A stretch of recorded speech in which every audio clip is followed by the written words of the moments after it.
सतगुरुदेव की जय। सर्वसंग से प्रार्थना है, सत्संग प्रारंभ हो रहा है। कृपया सत्संग स्थल पर शांतिपूर्वक विराजमान होकर के श्रद्धा से सत्संग सुने।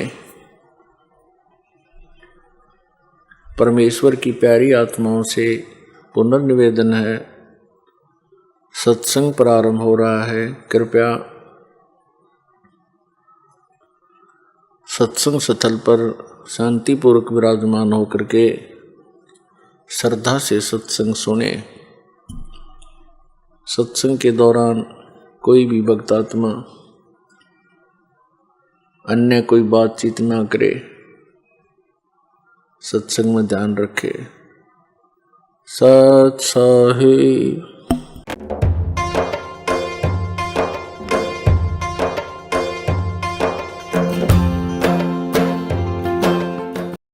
शताब्दीौंदेखि चलिआएको सद्भक्तिको यस्तो धारा, ऋषिहरू, मुनिहरू, देवताहरू र त्रिदेवहरूले पनि जसको भेद पाएनन्।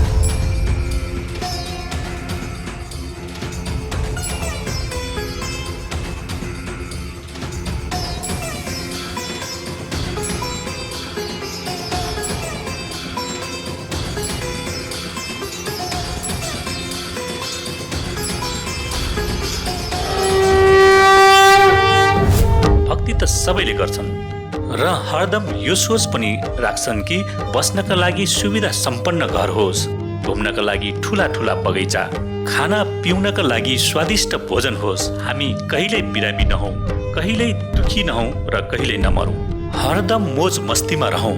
तर के यो सबै सम्भव छ? हामी सबैले यति धेरै भक्ति गर्छौं, व्रत गर्छौं, श्राद्ध गर्छौं, कावर लिएर जान्छौं, मन्दिरहरूमा गएर मूर्ति पूजा गर्छौं,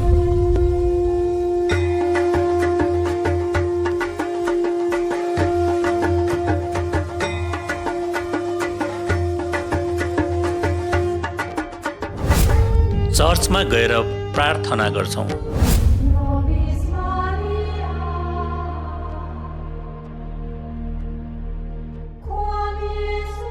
मस्जिदमा गएर नमाज गर्छौं,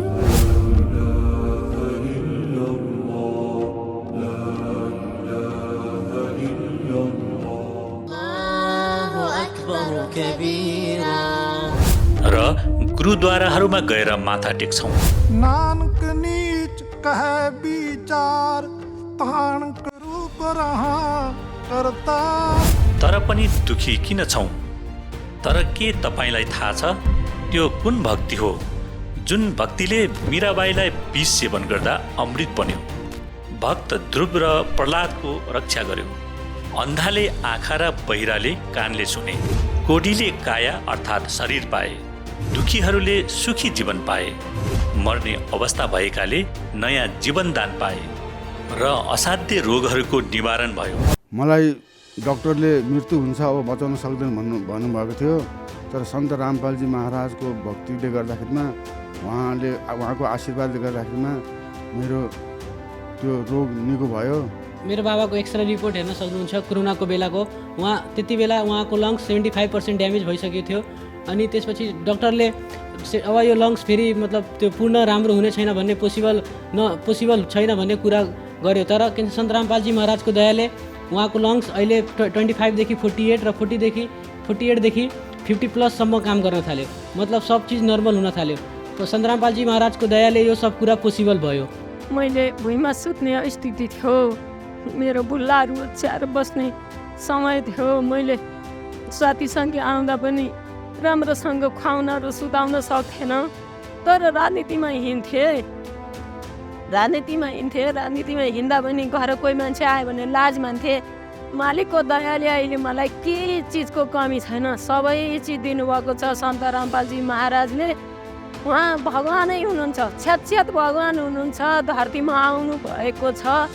मालिकले सबको दुःख कटाउनलाई महापूर्ण परमात्मा हुनुहुँदैछ।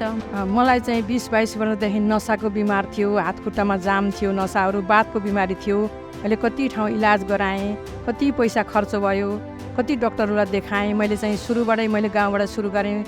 मैले यहाँ बुटोलका उपचार गरेँ, अनि बुटोलका हस्पिटलमा उपचार नभएपछि म काठमाडौँ गएँ। काठमाडौँको जुन शिक्षण अस्पतालमा उपचार गराएँ, त्यहाँबाट पनि ठिक भएन। अनि बिएनबी हस्पिटलमा उपचार गराएँ, त्यहाँबाट पनि ठिक भएन। वीर अस्पतालमा उपचार गराएँ, त्यहाँबाट पनि ठिक भएन। अनि गएमा गोरखपुरको अग्रवाल हस्पिटलमा गएर उपचार गरेँ, त्यहाँबाट पनि मलाई राम्रो लाभ मिलेन।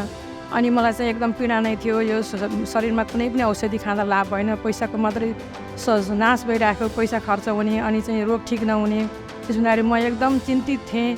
अब मेरो विकल्प छैन भने फेरि दिल्लीमा गएँ। दिल्लीमा गएर मेदान्त हस्पिटलमा पनि जचाएँ। होइन, पहिला चाहिँ मैले यो अल इन्डिया मेडिकलमा जचाएँ, अनि यो साइन्टिफिक भन्ने एउटा हस्पिटल छ, त्यहाँ पनि जचाएँ। त्यहाँबाट पनि मलाई केही लाभ मिलेन। अनि जो यो रोहिणीमा एउटा हस्पिटल थियो जुन जडीबुटी जस्तो, त्यहाँ देखाउन जाँदाखेरि डक्टरले भन्नुभयो कि तपाईँको हड्डी सडिसकेको छ, अब सडेको चिज कहिले फर्केको उहीँ देख्नुभएको छ, तपाईँले एउटा चिज फडेर फ्याँकेपछि त्यो कहिले फर्काउँदैन, तपाईँको हड्डी सडिसकेको छ, अब दबाई गरेर सन्चो हुन्न, तपाईँ जानुहोस्, घर बेड रेस्ट गर्नुहोस् भनेर भन्नुभयो। अनि त्यसपछि लास्ट एकचोटि चाहिँ वेदान्त हस्पिटलमा जाम त नि उनीहरू जाँदाखेरि उसले भन्यो कि पुरै सडिसकेको छ, तपाईँको मेरुदण्ड नै फेर्नुपर्छ, त्यो प्लास्टिकको मेरुदण्ड नै फेर्नुपर्छ, तर बोनको हड्डी चाहिँ सडेको फेर्नु मिल्दैन भनेर मलाई चाहिँ उहाँले छुट्टी दिनुभयो। त्यसपछि म चिन्तित भएर पीडामा भएर म घर आएर बसेँ। यिनी सेलहरू मरिसकेका थिए, दिमाग चाहिँ पागल भइसकेको चाहिँ डिप्रेसनमा थिएँ। त्यसपछि सन्तरामपाल यत्रो पैसा खर्च गरेर पनि ठिक भएन भनेपछि अब मेरो विकल्प सकियो, मृत्यु बाहेक केही पनि छैन भनेर मैले मृत्यु गरेर बसेको बेलामा आज परमात्मा सद्गुरु रामपालजी महाराजको सिधा नाम दीक्षा लिएर भक्ति गरेपछि नयाँ जीवन दिनुभयो। मलाई त मरेको जीवनलाई जीवित गराइदिनु भयो। काम गर्दाखेरि बिल्डिङबाट लडेर ढाड भाँचेको थियो। अनि म चाहिँ इलाजहरू त्यही अपरेसनहरू त्यही दोहा कतारमै गराउनु भयो त्यहाँ कम्पनीले। अनि म 22 महिना एक्लै रुममा बसेको, नरक जस्तो मेरो स्थिति थियो। त्यहाँ भगवान् को छ भनेर खोज्दै थिएँ।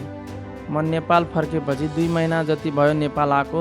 अनि पुरै धाएँ, हस्पिटल गएँ, झाँक्रीहरू जगतहरूको कुरा सुनेर यता जाऊ त्यो लागेको छ भनेर ठिक हुन्छ त्यता पनि गयो। पूर्णिया भन्ने ठाउँमा गयो, डाक्टरले भन्यो ठिक भइहाल्छ, केही औषधिहरू दिनुभयो, एक्सरे पनि गर्नुभयो, मसित अहिले एक्सरे पनि छ। अनि उहाँ डाक्टरले के भन्नुभयो भने उहाँ चाहिँ केही दिनको मेहमान छ भनेर अनि जवाब दिनुभयो। त्यहाँबाट पनि घरमा मम्मी बुवा अनि हाम्रो अङ्कलहरू अरूलाई दाजु भाउजूहरूलाई भनौँ अर्को हस्पिटलमा लिएर जाऊ भनेर। अनि त्यहाँ पनि गएँ। नोबेल भन्ने थाहै छ, यहाँ विराटनगरको फेमस हस्पिटल हो। त्यहाँ जान बित्तिकै खेरि डाक्टरले त्यो पुर्जा हेरेकै विदेशबाट आएको छ भनेर भनौँ लिएर जानु, यसको इलाजै छैन यहाँ, उहाँलाई यस्तै हुन्छ, अब उहाँ केही दिनको मेहमान हो, बाँच्छ भने बाँच्छ, बाँच्दैन भने मर्छ भनेर भन्नुभयो। त्यसपछि त्यहाँ पनि अर्को हस्पिटल तपाईँको बिएमसी छ कि झापामा, त्यहाँ पनि गयो। त्यहाँ पनि डाक्टरले भन्नुभयो तपाईँ यहाँ उहाँलाई अमेरिका पनि लानुहुन्छ भने तपाईँ जति पैसा खर्च गर्नुहुन्छ भने उहाँको इलाजै छैन, कि उहाँलाई केही घरमै लगेर राख्नु होला, केही दिनको मेहमान छ भनेर डाक्टरहरूले पुरै जवाब दिइसक्नुभयो। अनि सन्त रामपालजी महाराजको यस्तो दया भयो कि मरेको मान्छे डाक्टरले जवाब दिइसकेको थियो कि यो केही दिनको मेहमान हो भनेर। गाउँलेहरू पनि भन्दै थियो। मेरो वेट भनेको तपाईँको 40-45 किलो त्यति बेला थियो 2017मा। अहिले तपाईँको मेरो वेट भनेपछि 72 केजी छ। तपाईँको तुलना गर्न सक्नुहुन्छ पहिलाको र अहिलेकोमा। अनि म जे पनि गर्न सक्छु, किनकि म जहाँ पनि हिँड्न डुल्न सक्दिनँ, तर मेरो 4 चक्के स्कुटी छ, जहाँ पनि जान सक्छु चलाएर। 100 किलोमिटरभन्दा बढी पनि चलाउन सक्छु म। अहिले यस्तो अवस्थामा पनि परमात्मा सन्त रामपालजी महाराजको दयाले मलाई धेरै लाभ प्राप्त भएको छ। जो मरेको मान्छे अहिले तपाईँहरूको अगाडि इन्टरभ्यू दिइरहेको छु। रामपालजी महाराज कहाँ जानुभन्दा पहिला मसिनो डाबर जस्तो घाउहरू आउँथ्यो, त्यो बिस्तारै बिस्तारै उमेर घट्दै गएपछि त्यो मलाई बढ्दै गयो। मसँग मेरो शरीरमा यो सबै कुहिएको जस्तो डाबरै डाबर भएको थियो। त्यो डाबरै डाबर भएको ठाउँमा 2 चोटि बायोप्सी गरी 3-4 चोटि कल्चर गरी यहाँ काटेर बायोप्सी पनि गराएको छु। डाक्टरले चाहिँ तँलाई क्यान्सर भएको हो, त कसरी बाँचिरहेछस् भनेर मलाई भन्ने, उनीहरू चाहिँ गोप्य सल्लाह पनि गर्ने, यो मान्छे त बाँच्दैन क्यान्सर भइसकेको छ भने भन्ने म आफू सुन्थेँ। मैले चाहिँ रामपालजी महाराजलाई चाहिँ आर्जी लगाएँ, उहाँ खबर पठाएँ, परमात्मा उनलाई खुस राखेका, ठिक होगा बेटा भनेर भन्नुभयो, भक्ति गर ठिक होगा भन्नुभयो। म भक्ति गरेँ, उहाँको दयाले अहिले म हजुरले मिल्छ भने देखाउँछु। म पुरा सफा क्लियर छ। परमात्माको त्यति चमत्कार भएको छ। रामपालजी महाराजको शरणमा पुगेर नाम्ती छेलेपछि व्यवसाय गर्दै जाँदाखेरि मलाई करिब 1.5 करोड जति लोन मेरो भार परेको थियो। त्यो लोन तिर्नलाई मलाई धेरै धाउधाउ थियो। करिब महिनाको मलाई 90-95 हजार मैले ब्याज तिर्थेँ। सन्त रामपालजी महाराजको शरणमा आइसकेपछि त्यो ब्याज कसरी तिरे, 1.5 करोड कसरी तिरे, त्यो मलाई पत्तै भएन। यो गुरुजीको दया हो।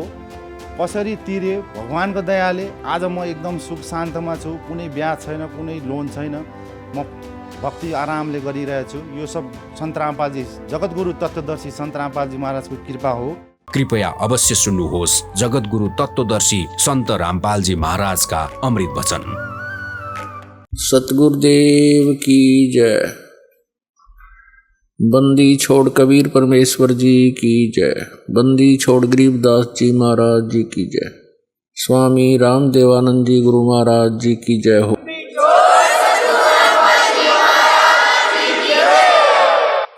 गरीब नमो नमो सतपुरुष को नमस्कार गुरु की नहीं। सुर नर मुनि जन साधुआं संतों सर्वस्ती नहीं। सतगुरु साहेब संत सब डंडो तुम प्रणाम। आगे पीछे मध्य हुए तिनको जा कुर्बान।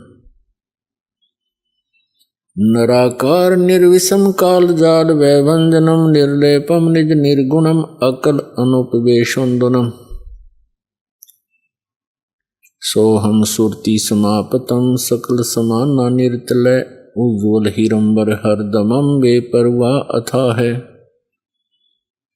वार पार नहीं मध्यतम गरीब जो सुमर सिद्ध होई। गणनायक गलता ना करो अनुग्रह सोई। पारस पद परवाना आदि गणेश मनाऊं। गणनायक देवन देवा चरण कमल लो लाऊं। आदंत करूं सेवा परम शक्ति संगीतम रिद्धि सिद्धि दाता सोई। अवगत गुण अतीतम सत्य पुरुष निर्मोही। जगदम्बा जगदीशम मंगल रूप मुरारी। तन मन अर्पों शीसम भक्ति मुक्ति भंडारी। सुर नर मुनि जन ध्यावे ब्रह्मा विष्णु महेशा। शेष शेष मुख गावे पूजे आदि गणेशा। इंद्र कुबेर सरीखा वरुण धर्म राय ध्यावे। समर्थ जीवन जी का मन इच्छा फल पावे। 33 कोटि आधारा ध्यावे 88। उतरे बहुजल पारा कट है यम की फांसी। 33 कोटि आधारा ध्यावे 88। उतरे बहुजल पारा कट है यम की फांसी। नेपाल एउटा विविध सांस्कृतिक धार्मिक एवं बहुजातीय देश हो। हिन्दू धर्मावलम्बीहरूको बाहुल्य भएको यो देशमा धेरै कर्मकाण्ड गर्ने र गराउनेहरू छन्। यसमध्ये पितृको उद्धार गर्न श्राद्ध गर्नु पर्दछ भन्ने मानसिकता बोकेका गुरु पुरोहित एवं सन्त महन्तको कुरा सुनेर श्राद्ध गर्नेहरूको संख्या धेरै छ। तर आजको शिक्षित वर्गहरूले यस किसिमको कर्मकाण्ड शास्त्र विरुद्ध वेदले नभनेको कार्य हो भनेर प्रश्न चिन्ह खडा गरेका छन्। के श्राद्ध कर्म वेद विपरीत कार्य हो त? यसबाट पितृको उद्धार हुन्छ त? यसै सम्बन्धी तथ्य हामीले यस एपिसोडमा प्रस्ट्याउने जमर्को गरेका छौँ। हेरौँ है त। प्रश्न नम्बर 1, के हामीले पितृ तार्न गरेको श्राद्ध शास्त्र अनुकूल छ त? श्राद्धमा पिण्डदान गरेर पितृको उद्धार हुन्छ त? कसरी बुझ्छ चित्त? उहाँहरूले हाम्रा बाबुआजले गरेका क्रियाहरू के गर्नुहुन्छ? उहाँहरूले आफ्नै बाबुआमाको श्राद्ध गर्नुहुन्न अनि टिकाटाला लाउनुहुन्न, कसरी चित्त बुझ्छ?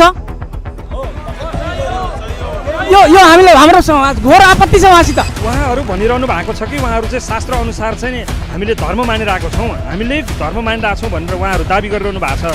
तपाईँहरू फेरि विरोध गरिरहनु भएको छ। खास के हो? यदि हिन्दू हो भने आफ्नो सनातन धर्महरू किन मान्नुहुन्न उहाँहरूलाई भन्नु एकचोटि सोध्नु उहाँलाई पुरानो हाम्रो रीतिरिवाज किन मान्नुहुन्न। आदरणीय दर्शकवृन्द नमस्कार। एसए न्युज नेपालको टिम यतिखेर सतलोक आश्रम धनुषामा छौँ। आफूलाई वैदिक सनातनी भन्ने सन्त रामपालजी महाराजजीका अनुयायीहरू एकातिर हुनुहुन्छ भने अर्कोतिर हिन्दू धर्मावलम्बीहरू हुनुहुन्छ र सन्त रामपालजी महाराजजीका अनुयायी र हिन्दू धर्मावलम्बीहरू बिच थुप्रै विषयमा चाहिँ विमति रहेको हामीले जानकारी पाएका छौँ। वास्तवमा उहाँहरूको असन्तुष्टि के हो, उहाँहरूको गुनासो के हो, यो विषयमा हामी जानकारी गराउन लागिरहेका छौँ। दर्शकवृन्द तपाईँ यहाँ देख्न सक्नुहुन्छ हिन्दू धर्मावलम्बीहरूको एक किसिमको भिड छ। विभिन्न देवी देवताका चाहिँ पुजारीहरू उपासकहरू हामी यहाँ देख्न सक्छौँ।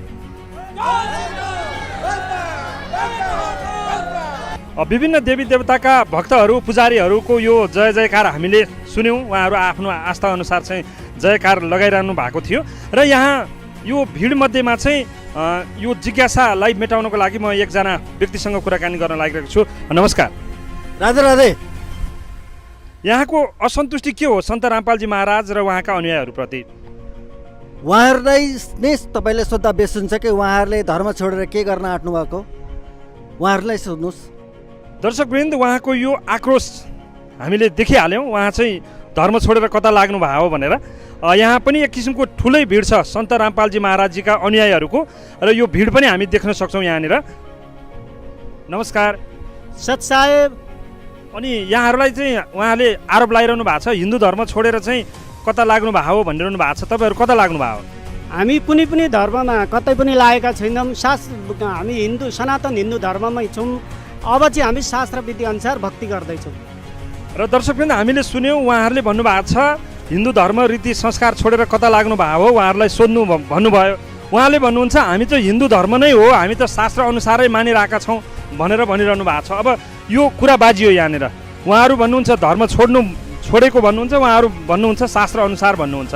अब यो विषयमा चाहिँ फेरि हामी यहाँ हिन्दू धर्मावलम्बीसँग कुराकानी गर्छौँ। उहाँहरू भनिरहनु भएको छ कि उहाँहरू चाहिँ शास्त्र अनुसार चाहिँ हामीले धर्म मानिरहेको छौँ, हामीले धर्म मानिरहेको छौँ भनेर उहाँहरू दाबी गरिरहनु भएको छ। तपाईँहरू फेरि विरोध गरिरहनु भएको छ। खास के हो?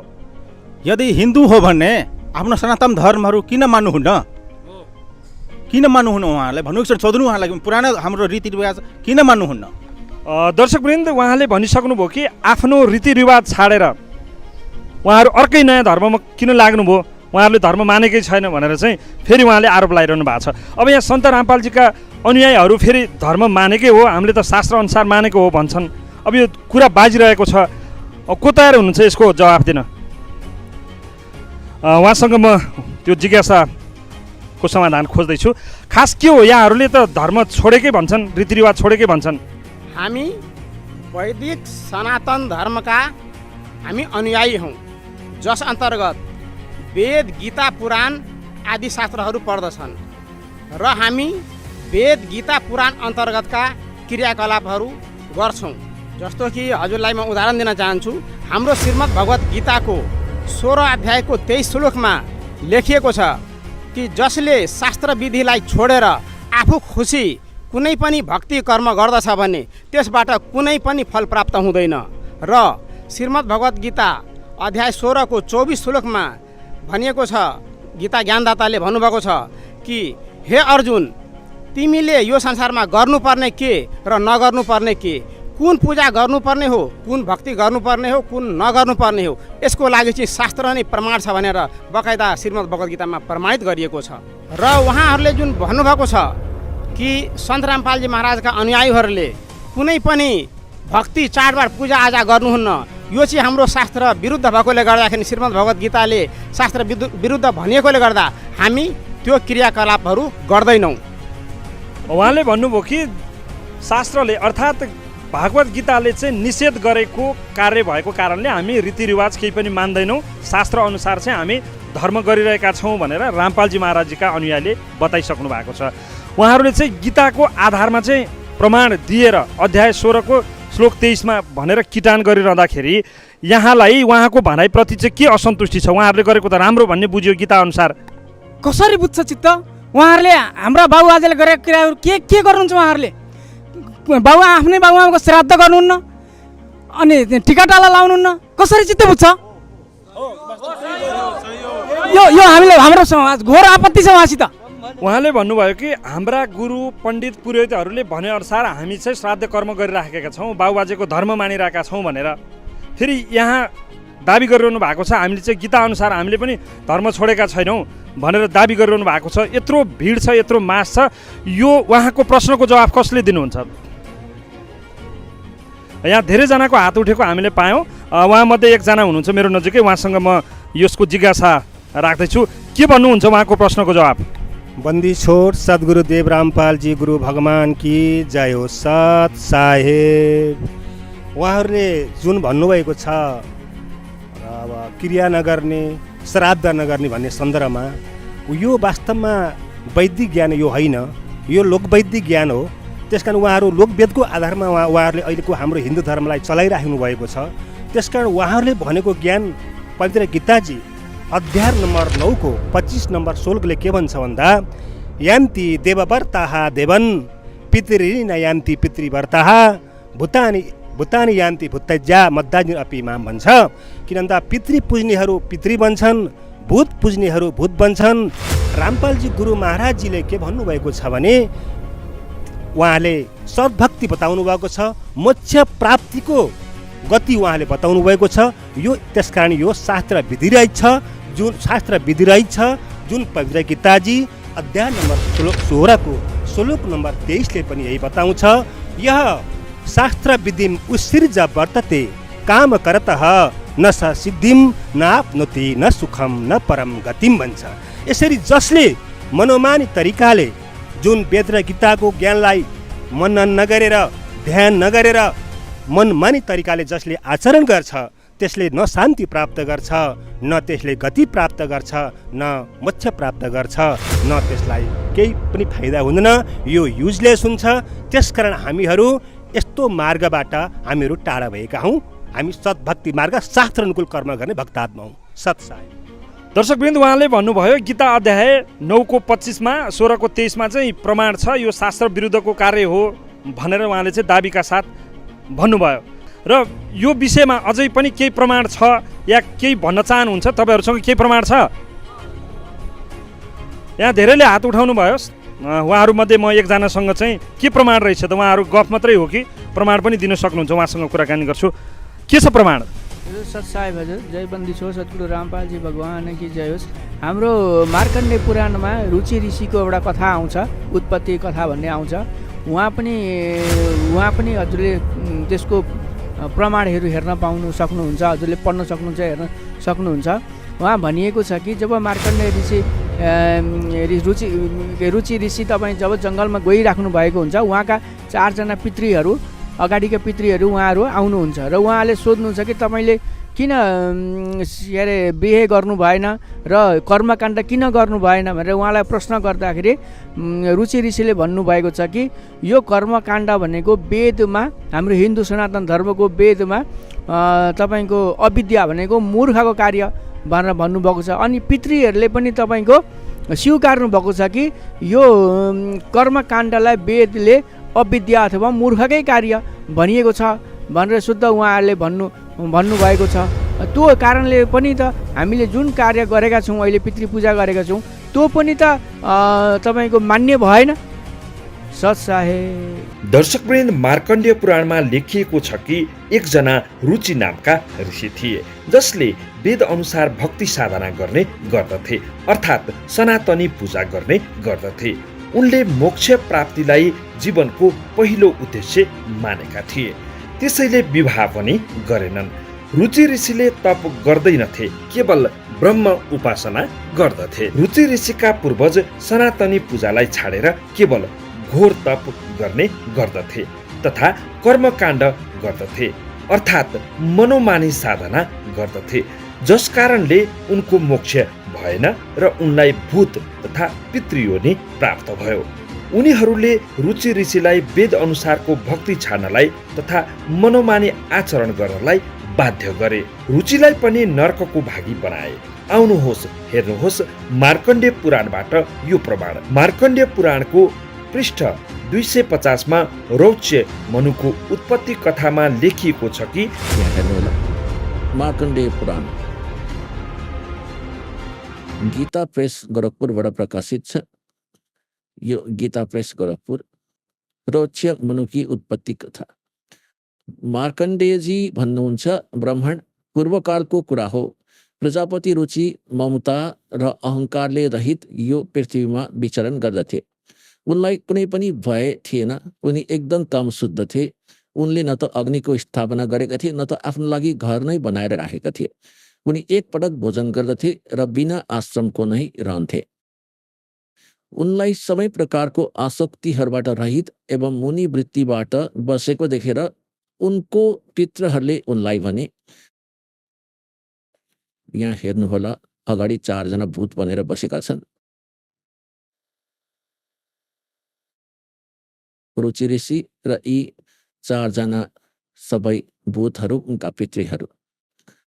अब यहाँ हेर्नुहोला कसरी भन्छन् उनीहरूले। पितृहरूले भने, छोरा विवाह स्वर्ग र अपवर्गको लागि हुने कारण एक पुण्यमय कार्य हो। यो यी पितृहरूको वचन हो। पितृहरूको वचन हो, सल्लाह दिँदैछन् यहाँ। त्यो तिमीले किन गरेनौ? गृहस्थ पुरुष समस्त देवताहरू, पितृहरू, ऋषिहरू र अतिथिहरूको पूजा गरेर पुण्यमय लोकलाई प्राप्त गर्दछन्। उनीहरू स्वाहाको उच्चारणले, देवताहरूको स्वधा शब्दले पितृहरूलाई तथा अन्नदान, बलि, वैश्वदेव आदिले भूत आदि प्राणीहरू एवं अतिथिहरूलाई उनीहरूको भाग समर्पित गर्दछन्। छोरा, हामी यो मान्दछौँ कि गृहस्थ आश्रमलाई स्वीकार नगरेर तिमीलाई यो जीवनको क्लेश उठाउनु पर्छ तथा मृत्यु पछि अर्को जन्ममा पनि क्लेश नै भोग्नु पर्छ। रुचिले भने, पितृगण परिग्रह मात्र नै अत्यन्त दुःख एवं पापको कारण हुन्छ तथा त्यसले मनुष्यलाई अधोगति हुन्छ। यही मनुष्यको अधोगति हुन्छ। यही सोचेर मैले अहिलेसम्म स्त्री संग्रह गरेको छैन। अब यहाँ हेर्नु होला, पितृहरूले भने, छोरा जितेन्द्रिय भएर पनि आत्माको प्रक्षालन गर्न उचित छ, तर तिमी जुन बाटोमा चलिरहेका छौ त्यो मोक्षको मार्ग हो। यहाँ मोक्ष मार्गलाई के मानिरहेका छन् त? तिमी जुन मार्गमा छौ, जुन कर्म गरिरहेका छौ त्यो मोक्ष मार्ग हो। अब यो कुन मार्ग सही छ फेरि पनि यहाँ हेर्नुहोस्। रुचिले सोधे, पितामहहरू, वेदमा कर्म मार्गलाई अविद्या भनिएको छ। जुन तपाईँहरू भनिरहनु भएको छ कर्म मार्गमा हिँड्नु, श्राद्धहरू गर्नु, त्यो त मूर्खहरूको मार्ग हो भन्छन्। फेरि किन तपाईँहरू मलाई त्यो मार्गमा जानको लागि भनिरहनु भएको छ? पितृहरूले भने कि यो सत्य हो कि कर्मलाई अविद्या भनिएको छ, त्यसमा कति पनि मिथ्या कुरो छैन। फेरि सबै कुरा क्लियर भयो। अब यो भन्नुहोस् कि यो हाम्रो पुराणमा लेखिया छ। अब यो कुरालाई पितृहरूले पनि मानेका छन्। तपाईँ जुन साधना गर्नुहुन्छ यो त मोक्ष मार्ग हो, तर पनि सल्लाह दिइरहेका छन् कि भूतलाई पूजा, अहो तिमी बिहा गर, तर यो नरक मार्ग हो। र यो त तपाईँ पनि मान्नुहुन्छ कि तपाईँ जुन मार्ग अपनाउनुहुन्छ त्यो त मोक्ष मार्ग हो। र रुचि भन्दछन् कि वेद त यसलाई अविद्या भनिएको छ, मूर्खको कार्य भनिएको छ पितृ भूत पूजा गर्नुलाई। र पितृहरूले स्वीकार पनि गरेका छन्, यस्तै हो, यसमा कुनै असत्य छैन। र यो बकवास गरेका छन् कि यस्तो गर उस्तो गर, पितृको पूजा गर, यस्तो गरिदिन्छन्, पुत्र दिनेछन्, केही देलाम र केही दिने छैनन्। हेर्नुहोस्, मूर्ख बनाएका छन्। दर्शकवृन्द, जसले वास्तविकता जान्न चाहन्छ उसको लागि मार्कण्डे पुराणको यो लेख पर्याप्त छ कि कुनै पनि ऋषिको मोक्ष भएन, किनकि उनीहरू सबैले यही मनोमानी साधना गर्दथे जुन रुचि ऋषिको पूर्वज ब्राह्मणले गर्दथे। यही मनोमानी साधनाको कारणले रुचि ऋषिको पूर्वज पितृयोनिलाई प्राप्त गरेका थिए। यही मनोमानी साधना रुचि ऋषिका पूर्वजहरूले रुचि ऋषिबाट गराए र उनलाई मोक्ष मार्गबाट भड्काएर नर्कमा धकेल्ने काम गरे। सन्त गरीबदासजीले सूक्ष्म वेदमा भनेका छन् कि पारस से भेटा नहीं कैसे पलटे लोह, अर्थात् जसरी पारस पत्थरलाई नछुइकन फलाम सुन बन्न सक्दैन, त्यसरी नै तत्त्वदर्शी सन्तको सम्पर्कमा नआइकन उहाँबाट आदि सनातनी भक्तिको मूल मन्त्र ओम तत्सत सहित 3 चरणमा दिइने दीक्षा लिए बिना मोक्ष हुनु कतै सम्भव छैन।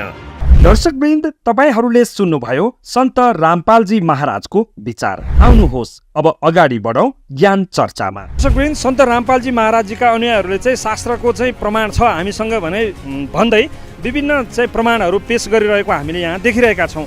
यहाँ सयौँ व्यक्तिले हात उठाउनु भयो, केही व्यक्तिसँग मैले चाहिँ उहाँहरूको प्रमाण खोजिरहेको छु र ती प्रमाणहरूलाई तपाईँले पनि खोज्न सक्नुहुन्छ। न उहाँहरूले झुट पो बोलिरहनु भएको कि तपाईँहरूले पनि शास्त्र पल्टाएर हेर्न सक्नुहुन्छ। र यहाँ विभिन्न व्यक्तिले हात उठाइरहनु भएको थियो, सायद उहाँले पनि हात उठाउनु भएको थियो, केही भन्न खोज्नु भयो होला। तपाईँसँग चाहिँ के प्रमाण छ शास्त्रको? साहेब,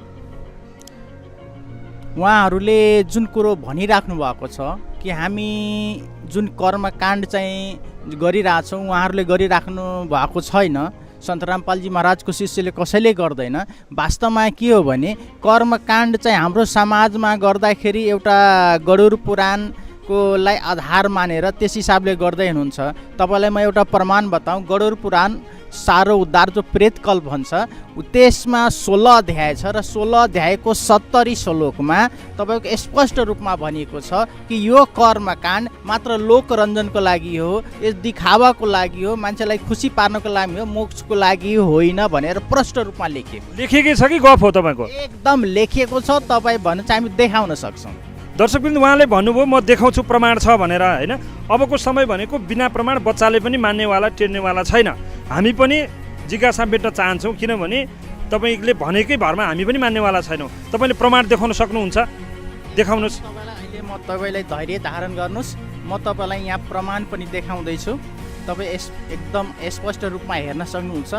यो मैले गरुड पुराण सारो उद्धार प्रेतकल्प जुन गीता प्रेस गोरखपुर प्रकाशित छ, यसमा म तपाईँको अध्याय 16 को के अरे म लगभग 60 नंबर श्लोक तपाईँलाई देखाउँदैछु। तपाईँ हेर्न सक्नुहुन्छ यहाँ कि कर्मकाण्ड में आस्था रखने वाले मनुष्य शास्त्र बोधित नाम मात्र की फलश्रुति से संतुष्ट होकर के मंत्रोच्चारण और होमादि कृत्यों से तथा यज्ञ से विस्तृत विधानों से भ्रांत रहते हैं, उन्हीं में उल्झे रहते हैं। भनेको अर्थ त्यसमा उल्झेर बस्छ, तर वास्तवमा यसबाट मुक्ति हुँदैन।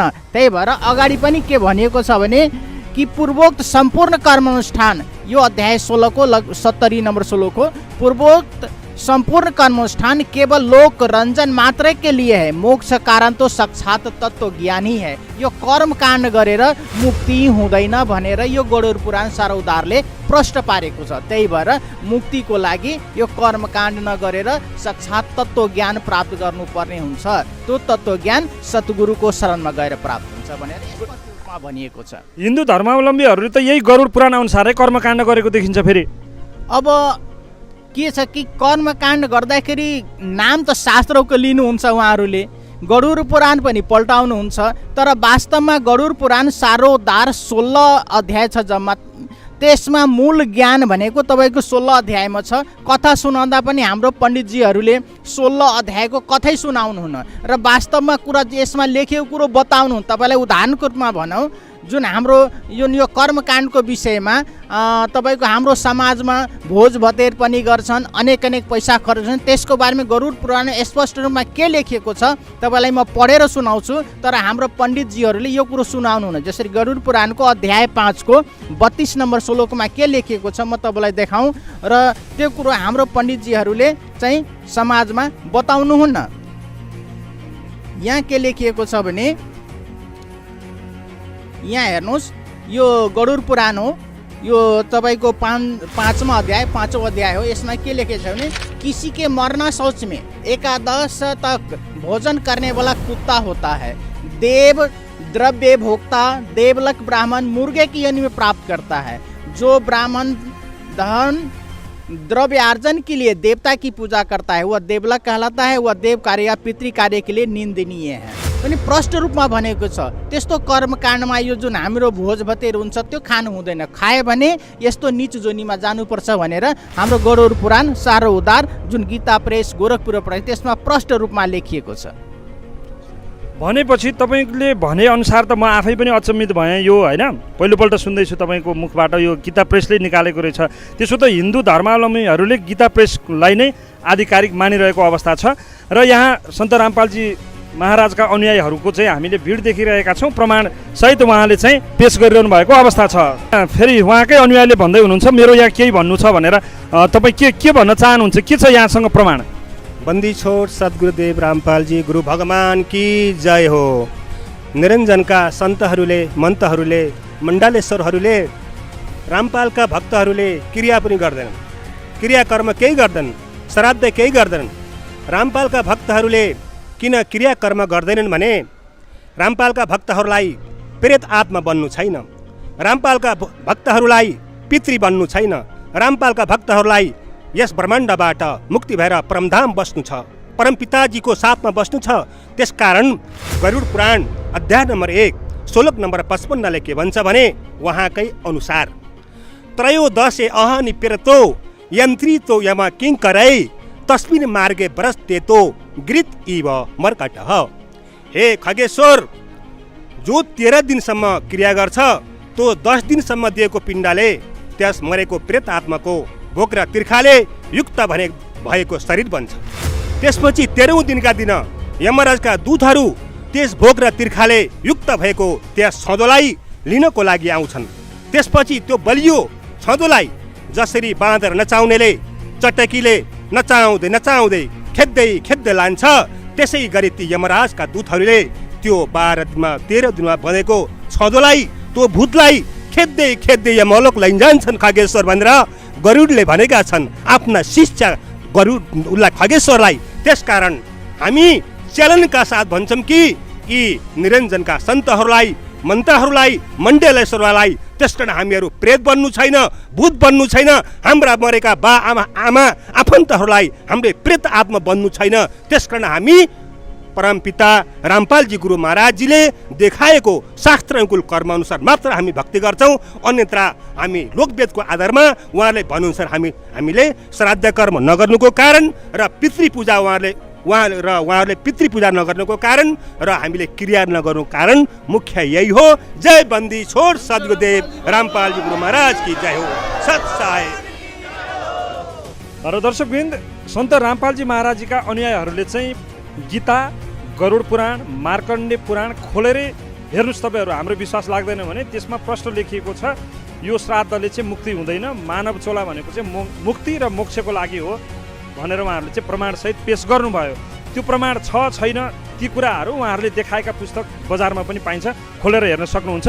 अब यहाँ चाहिँ हिन्दू धर्मावलम्बीहरूसँग म प्रश्न गर्न चाहन्छु, उहाँहरूले चाहिँ प्रमाणसहित देखाउनु भयो कि श्राद्ध कर्मले मुक्ति छैन भनेर। उहाँहरूले जस्तै गरी तपाईँहरूले पनि त प्रमाण त देखाउनु पर्यो। ठिक छ, हामीसँग नि प्रमाण छ भनेर उहाँहरूले जस्तै पेस गर्ने आधार के छ? अब हामीसँग प्रमाण भन्नाले के छ भने अहिलेसम्म त्यही शास्त्र पढेर हाम्रा गुरुहरूले, पुरोहितहरूले हामीलाई अहिलेसम्म सबै कर्मकाण्ड गराएको छ होइन। यदि वास्तविक उहाँहरूले देखाएको हो भने त्यो हामी एकचोटि पढेर हेर्नै पर्छ, त्यसपछि मात्र हामीलाई विश्वास लाग्छ अनि हामीलाई त्यो प्रमाण हेर्ने हो। दर्शकवृन्द, उहाँले आफ्नो विचार राखिसक्नु भएको छ। यहाँ अझै पनि धेरै व्यक्तिहरू हुनुहुन्छ, के छ केही भन्नु छ तपाईँहरूमध्ये कसैलाई? धेरैले हात उठाउनु भयो, मेरो नजिकै हुनुहुन्छ एकजना, उहाँसँग म सोध्छु के छ केही भन्नुहुन्छ? उहाँहरूले त निकै प्रमाण पेस गर्नु हो रामपालजीका अनुयायीहरूले त। जसरी बाबुआमाले जुन छोराछोरीहरूलाई गर्ने कर्तव्य हुन्छ, हुर्काउने, बढाउने, पढाउने, विवाह वर्तमान गर्ने, त्यस्तै जब बुढेसकालमा छोराछोरीहरूले आफ्नो बाबुआमाको लागि जुन हेरचाह गर्नुपर्ने कुरा, जुन मरेपछि क्रियाकर्म गर्नुपर्ने कुराहरू, यस्ता कर्तव्यहरू गर्न नपाउँदा त्योभन्दा त बरु अबुताइ नबस्न ठिक होइन र? दर्शकवृन्द, उहाँको भनाइ तपाईँहरूले सुनिहाल्नुभयो। उहाँको प्रश्नको जवाफ के छ? यहाँ रामपालजी महाराजका अनुयायी मध्ये कसले दिनुहुन्छ उहाँहरूको प्रश्नको उत्तर? धेरैजनाको हात उठ्यो। म यहाँलाई सोध्न चाहन्छु, के छ उहाँले त श्राद्ध नगर्ने हो भने, श्राद्ध कर्म नगर्ने हो भने त छोरा नभएकै राम्रो भन्ने प्रश्न आयो, के छ यहाँको जवाब? सत साहेब सद्गुरु रामपालजी भगवान की जय। यदि शास्त्र विधिको अनुसारको भक्ति गरिएन भने त त्यसले फाइदाभन्दा हानि धेर हुन्छ। त्यसैले हामीलाई सन्त रामपालजी महाराजले जुन शास्त्रमा भनिएको अनुसारको साधना सिकाउनु भएको छ त्यो साधना अनुसारले हामीले सबै पितृहरूलाई पनि पुग्ने गरी हामीले धार्मिक कार्य गर्छौँ हामी। सत साहेब। उहाँले चाहिँ भन्नुभयो कि आफ्नो चाहिँ आमा बुवालाई नै कर्तव्य पुरा गर्दैनन् रामपालजी महाराजका अनुयायीहरूले भन्छन्, यो आरोपमा के सत्यता छ? यसमा बिल्कुल सत्यता छैन, किनभने सन्त रामपालजी महाराजले भन्नुहुन्छ पहिलो कर्तव्य बाबुआमालाई खुसी पारेर राख्ने भनेर भन्नुहुन्छ। अनि शास्त्रअनुसारको साधना गरिसकेपछि तपाईँको 101 पिँढी तर्छ भनेर भन्नुभएको छ रामपालजी महाराजले। भने हामीले शास्त्रअनुसारको भक्ति किन नगर्ने त? 101 पिँढी तर्छ भने शास्त्रले बताएको छ भने त्यो अनुसारको भक्ति गर्नु पर्यो। उहाँले दिने ज्ञान शास्त्र प्रमाणित छ भन्ने चाहिँ के आधार छ? छोटकरीमा बताउनुहोस् न। कसले? सन्त रामपालजी महाराजले दिने शास्त्र त उहाँले शास्त्र पल्टाएर वेद गीता के अरे तपाईँको पुराणहरू पल्टाइ उम्राले देखाइ चाहिँ उहाँले आफ्नो शास्त्रअनुसारको भक्ति सिकाउनु भएको छ। मन्त्र शास्त्रमा भएअनुसारको दिनुभएको छ। त्यो भएर त 101 पिँढी तर्छ। नत्र अहिलेसम्म त तपाईँको संसारमा यस्ता गुरुहरू छन् कसैले पनि अहिलेसम्म यो भन्न सकेको छैन कि तेरो 101 पिँढी तारिदिन्छु भनेर त अहिलेसम्म भन्न सक्नु भएको छैन। त्यो कारणले पनि सन्त रामपालजी महाराजले दिएको शास्त्रअनुसारको साधना नै उत्तम हो र सही छ भन्ने हामीलाई लागेको छ। हजुर, महाराजजीले दिएको ज्ञान अनुसार भक्ति अनुसार चाहिँ पितृको उद्धार हुने निश्चित छ र? जस्तो शास्त्र अनुसारको भक्ति गर्दा 101 पिँढी तर्छ भनेपछि त पितृ पनि पर्नुभयो नि त 101 पिँढीमा त। जस्तो त अहिलेसम्म हाम्रो लोकवेदको आधारमै गरे अनुसारको त गीताले के भनेको छ भनेदेखि भूत पूजे भूत बन्छ, पितृ पूजे पितृ बन्छ, देवता पूजा गरे देवता बन्छ, मेरो पूजा गरे मसँग आउँछ भनेर हाम्रो शास्त्रले भनेको छ भनेदेखि भूत पूजा गरेर त भूतै बनिरहेका रहेछौँ, पितृ पूजा पितृ नै बनिरहेका छौँ। उहाँले खानु पाउनुहुन्न भनेर हामीले यहाँदेखि सबै थोक गरिरहेर पठाइरहेको छ भने त त्यो साधना शास्त्रअनुसारको भएन। अब उहाँले त के भन्छन्, तैँले गरेको शास्त्रको साधनले 101 पिँढी तर्छ, पितृको पनि उद्धार हुन्छ भनेर उहाँले भन्नुभएको छ। र प्रत्येक दिन उहाँले हामीलाई 5वटा यज्ञ गराउनुहुन्छ। त्यो 5वटा यज्ञभित्रमा त सबैलाई पर्यो, पितृलाई पनि पर्यो, देवतालाई पनि पर्यो, हाम्रो सबैलाई पुग्यो। त्यो परेकाले गर्दाखेरि शास्त्रविधिको साधना भएकाले शास्त्रअनुसारको साधना भएकाले गर्दाखेरि सबैको कल्याण, पितृको पनि कल्याण हुने भयो भनेर हामीलाई सिकाउनु भएको छ। सत साहेब। जब हामी शास्त्र अध्ययन गर्छौँ, जे पाउँछौँ, यदि हामी सही पायौँ भने हामी पनि बदल्न तयार छौँ। हामी पनि यसमा सबैजना हामी लाग्छौँ। भनेपछि झुट रहेछ भने हामी आउनेवाला छैनौँ, मान्नेवाला छैनौँ। जसरी शास्त्रमा उहाँहरूले देखाएको पायौँ भने चाहिँ यसलाई स्वीकार्छौँ भन्नु खोज्नु भयो? हजुर हजुर, हो। हामी पनि त्यसलाई चाहिँ आफै अध्ययन गर्ने एकचोटि कोसिस गर्छौँ। माथिको डिबेटले प्रश्न हुन्छ कि श्राद्ध कर्म, पितृपूजा लोकवेद दन्ते कथामा आधारित छ। यसको प्रमाण कुनै वेदमा छैन। मार्कण्डे पुराणमा त यसलाई अविद्या भनिएको छ र मूर्खको कार्य लोकरञ्जनको संज्ञा दिइएको छ। यस कार्यले पितृको मोक्ष त हुँदैन। गीता अनुसार धर्मशास्त्र विपरीत भएकोले कुनै लाभ छैन। मोक्ष त तत्त्वदर्शी सन्तबाट मन्त्र दीक्षा लिएर भक्ति गर्नाले मात्र हुन्छ। प्रश्न नम्बर 2, श्राद्ध तथा कर्मकाण्डको सुरुवात कहाँबाट र कसरी भयो? एक थोड़ी सी झलक दिखाते हैं आपको। इसी मार्कंडे पुराण में इन कहाँ से ले रखे ये श्राद्धा के सिलसिले। एक मंदालसा नाम की औरत थी, उसने अपने पुत्र को शिक्षा दी और वह ये ले रहे हैं। देख, मार्कंडे पुराण के अंदर है, यही आपको सुना रहे हैं। ये काशी पृष्ठ से थोड़ा सा लेंगे। मंदालसा बोली महाराज, ये मंदालसा ज्ञान देती हुई आ रही है। मदालसा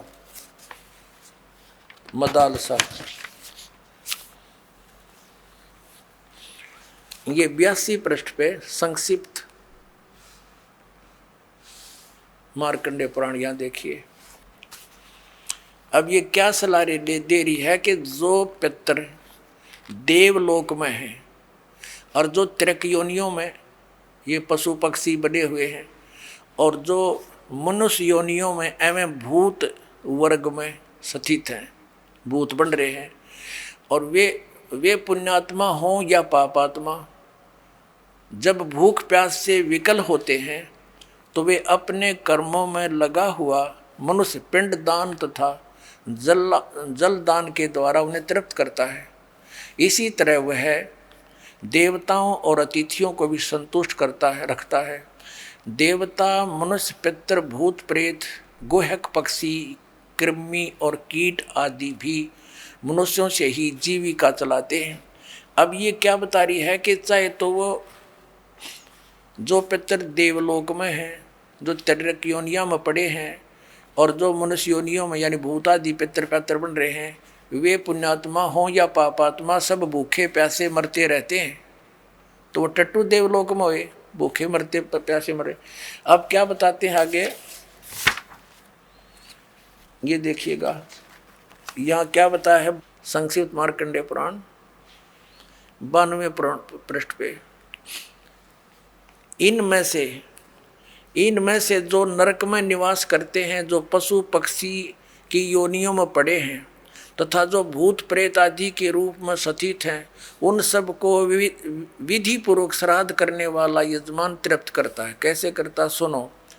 मनुष्य पृथ्वी पर जो अन्न बिखेरते हैं, उनसे पिशाच योनि में पड़े पितरों की तृप्ति होती है, जो जमीन पर दाने डाल देते हैं। बेटा, स्नान के वस्त्र से जो जल पृथ्वी पर टपकता है, उससे वृक्ष योनि में पड़े हुए पितर तृप्त होते हैं। जो रूख वृक्ष बन गए, उन नन्यों का ना का जो वस्त्र ने छोड़ दिए ना, वो वृक्ष योनि में पड़े हुए तृप्त हो जाएंगे। अब देखो इनके आगे फिर मार्कंडेय पुराण हम पढ़ रहे हैं 92 पृष्ठ पे 92 पे।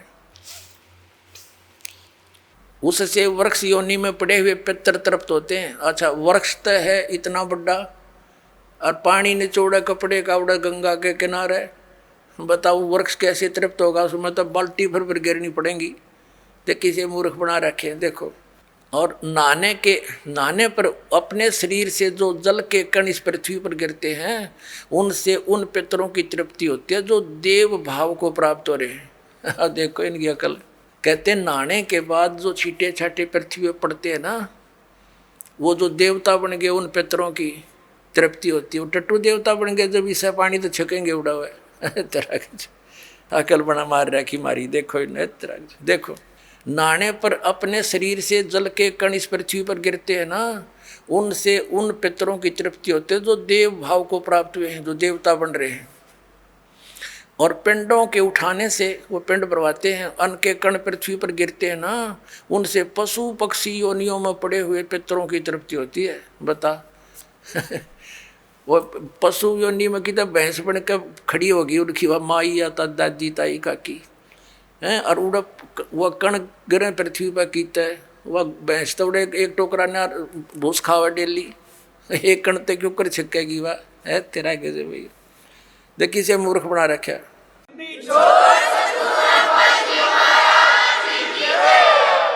अब देखो, कुल में बालक जो श्राद्ध कर्म योग्य होकर संस्कार से वंचित रह गए, यानी बचपन में मर गए, श्राद्ध करे नहीं, तो वे बिखरे हुए अन्न और ये समाज जन के जल को ग्रहण करते हैं। ब्राह्मण लोग भोजन करने के बाद हाथ मुँह धोते हैं और चरणों का प्रक्षालन करते हैं, तो उस जल से भी अनन्य पितरों की तृप्ति होती है। बेटा, उत्तम विधि से श्राद्ध करने वाले पुरुषों के अन्य पितर यदि दूसरी योनियों में चले गए हों, तो भी श्राद्ध से उन्हें बड़ी तृप्ति होती है। अनन्य उपार्जित धन से जो श्राद्ध किया जाता है, उससे चंडाल आदि योनि में पड़े पितर तृप्त होते हैं। अब जो भूत प्रेत पितर कितने वृक्ष बन गए, कोई भैंस बना खड़ा है, कितने कोई काटड़ा बन रहा है, इनों के वो भी तृप्त होंगे। वो थोड़े छक्के दो धड़ी खाओ एक कब जब पेट भरे। हिन्दू धर्ममा एउटा यस्तो भ्रम छ कि नुहाएर सोही ठाउँमा पितृको नाउँमा जल अर्पण गर्नाले पितृलोकमा भएका पितृहरूको तिर्खा मेटिन्छ। तर यस बेतुकी कुराको प्रमाण न त शास्त्रमा छ न वेदले भनेको छ। दन्त्य कथाको पछि लागेर परम्पराको नाममा यस किसिमको कर्मलाई निरन्तरता दिइरहेका हिन्दूहरूमाथि व्यङ्ग्य गर्दै कबीरदेवले एउटा प्रसङ्ग भन्नुभएको छ, सुनौ। एक समय कबीर साहब सुबह के समय गंगा घाट पर चले गए।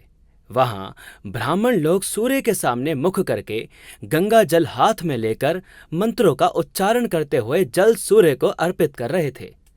कबीर साहब जी उन ब्राह्मणों को ये सब करते देख रहे थे। थोड़ी देर बाद कबीर साहब घुटनों पानी तक गंगा नदी में जाकर अपने दोनों हाथों से किनारे पर जोर जोर से पानी फेंकने लगे। ब्राह्मणों ने देखा कि ये कबीर ऐसा क्या कर रहा है। उन्होंने कबीर साहब जी से पूछा, हे कबीर, तू ये क्या कर रहा है? हे ब्राह्मण, मैंने आपसे नहीं पूछा कि आप क्या कर रहे हो, तो आप मुझसे क्यों पूछ रहे हो? पहले आप बताओ कि आप क्या कर रहे थे। हम तो अपने भूखे प्यासे पूर्वजों को स्वर्ग में जल अर्पित कर रहे हैं। अच्छा, अब मैं आपको बताता हूं कि मैं क्या कर रहा था। दरअसल मैंने अपनी झोपड़ी के आगे छोटी सी बगीची लगा रखी है, उसे सींच रहा हूं। अरे भाई, तुम्हारी झोपड़ी तो यहां से काफी दूर है, उसे ये पानी कैसे मिलेगा? ब्राह्मण जी, एक बात बताओ, जब लाखों मील दूर स्वर्ग में आपके पूर्वजों को ये पानी मिल सकता है, तो 2 मील दूर इस पानी को जाने में भला क्या परेशानी है? एक बार क्या था, परमात्मा कबीर जी काशी में गंगा घाट पर चले गए। गंगा का एक घाट बना हुआ है, वहाँ पर ये ब्राह्मण लोग सूर्य को, यानी ऐसे सूर्य की तरफ मुँह करके गंगा से जल उठावें और वहीं डाल दें। कबीर साहब बढ़कर उसमें गंगा में घुटनों पानी में और ऐसे नौकरन लगे, गंगा के जल को पटरी पर फेंक रहे पूरी स्पीड तक। अब वो सारे पंडित जी अपना काम छोड़ के कबीर साहब की ओर देखने लगे। कहने लगे, वो कबीर, ये क्या कर रहा तू? कबीर जी बोले, आप क्या कर रहे हो? मैंने ना पूछा, तुम क्यों पूछ रहे हो मेरे से? पहले आप बताओ आप क्या कर रहे हो? कि हम अपने पितरों को स्वर्ग में जल भेज रहे हैं। ये हम यहाँ जल डाल रहे हैं ना, ऐसे मंत्र बोलकर, ऐसे सूर्य की तरफ मुड़ करके, ये वहाँ स्वर्ग में हमारे भूखे प्यासे पितरों को जल प्राप्त होगा। परमात्मा बोला, मैंने एक बगीची लगा रखी अपनी झोपड़ी के आगे और मैं उस बगीची को सींच रहा हूँ। फिर मंड के करड़े हो गए। तो वो कहने लगे, रे भोले आदमी, इतनी दूर कैसे जाएगा जल? ये तो यहीं पड़ा है। वो तेरी झोपड़ी के आगे बगीची जो छोटी सी लगा रखी, वो कैसे सिंचाई होगी इससे? कि 1 लाखों किलोमीटर दूर, मील दूर तुम्हारे पितरों को स्वर्ग में ये पानी मिल सकता है, तो ये 2 किलोमीटर पर क्या दिक्कत आएगी इसको?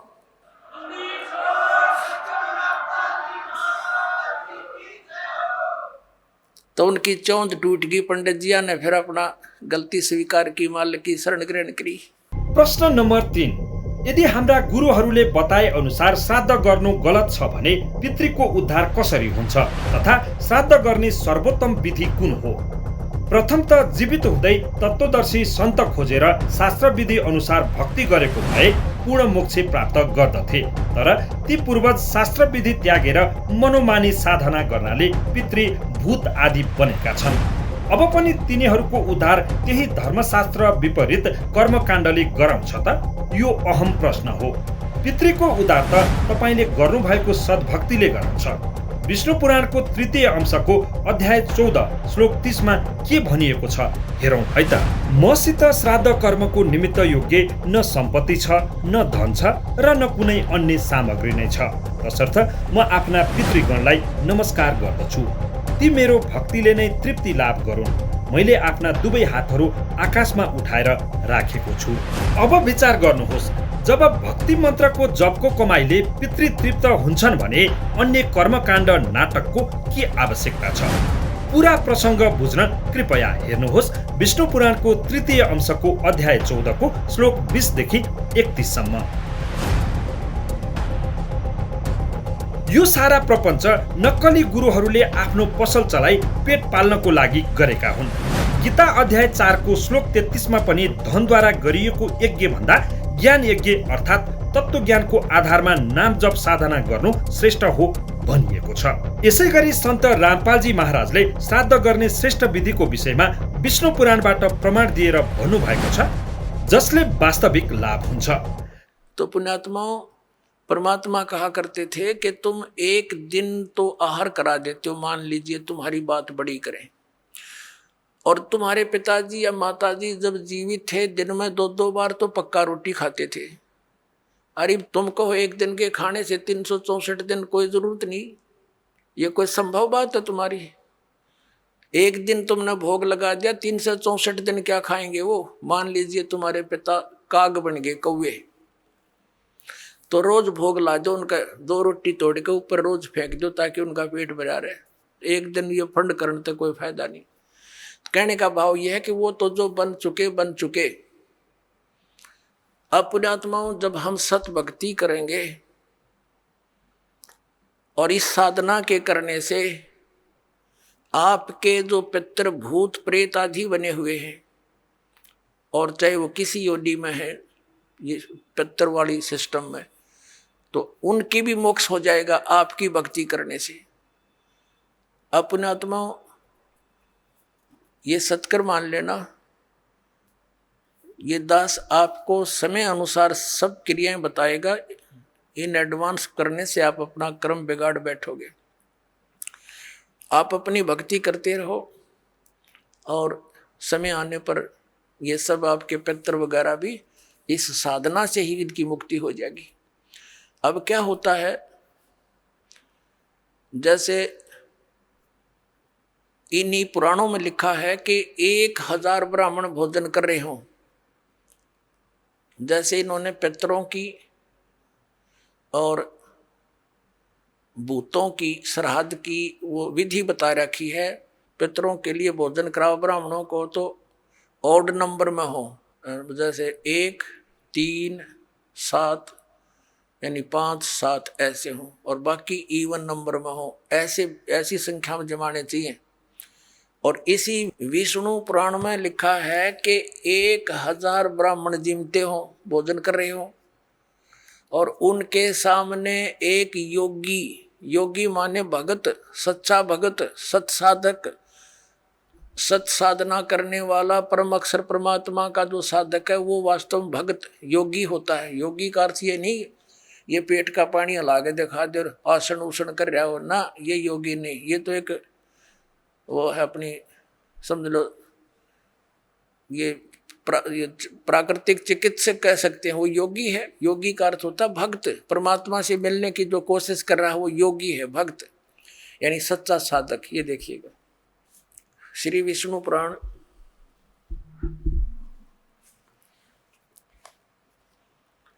गीता प्रेस गोरखपुर से प्रकाशित है।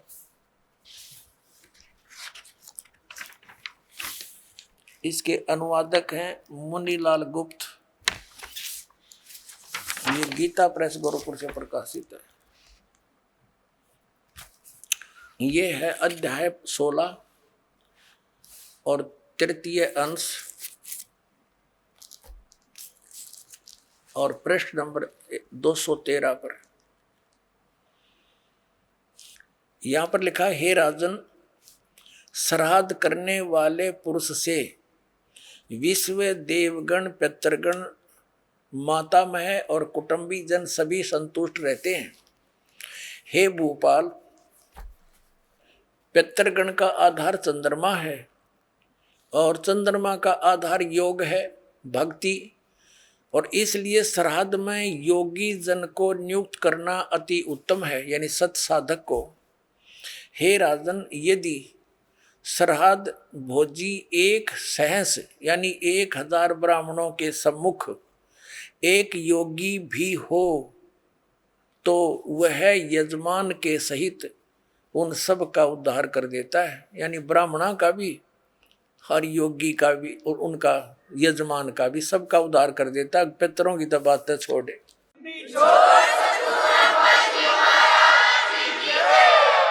अब पुण्यात्माओं, यहाँ पर आप सब योगी हैं और जो भक्त आपके यहाँ दान करता है वो आपको जमा रहा है, तो आपके पितरों का तो वही उद्धार हो जाएगा। ये सत्कर मान लियो।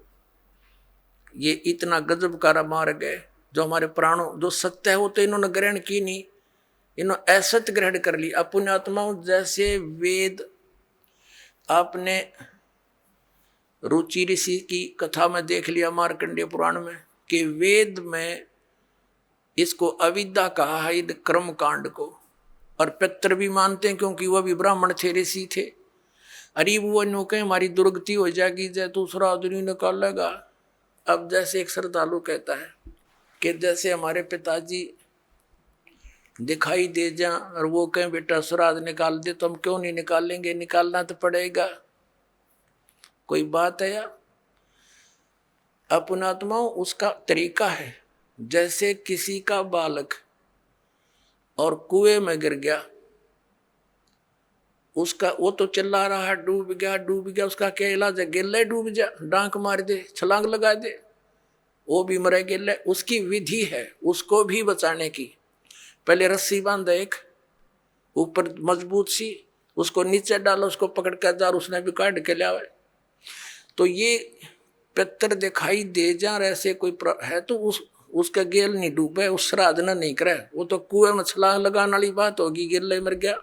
उसके लिए ये रस्सा है जो दास आपको देगा। ये सत भक्ति करो, इस तरह ये दान धर्म करो, और उन पितरा का वीर सब कहेंगे उद्धार अपने आप होता चलेगा। ये आपने पढ़ भी लिया। क्योंकि सत साधक ये भक्त है, या लाखों योगी जी में एक महीने के अंदर आकर के हैं, और फिर वो एक कह के जमान में इतना लाभ बता रहे। तो ये तत्व ज्ञान और शास्त्र अनुकूल साधना, इससे आपका भी कल्याण और आपके पितरों का भी। अब जैसे आप जी ने अभी सुना कि वेद में इसको मूर्खा की साधना बताई है, तो बिल्कुल ठीक है। तो वेद क्या है? ये परमात्मा का विधान है, ये परमात्मा का आदेश है। और जो हमारे पुराणों में जो लिखा है वो पितरों का या ब्रह्मा जी का या किसी तरह से मंदालसा या कौन थी बता, इससे की बात ने साची मान ली, सब ने इसी तरह करने लगे। और या किसी अन्य ऋषि का दिया हुआ आदेश है, इसका पालन हमने नहीं करना। जैसे एक समय एक व्यक्ति की दोस्ती दरोगा से थी, थानेदार से, SHO से। और उस व्यक्ति का जो साथी था, पड़ोसी, उसको बहुत दुखी कर रहा था। उसने अपने मित्र दरोगा जी से कहा कि भाई दरोगा जी, ऐसे ऐसे मेरा पड़ोस में है, साथ वाला मकान में, बहुत परेशान करता है, सारा कुछ कह लिया, पंचायत भी कर ली, नहीं मान रहा, क्या करूं?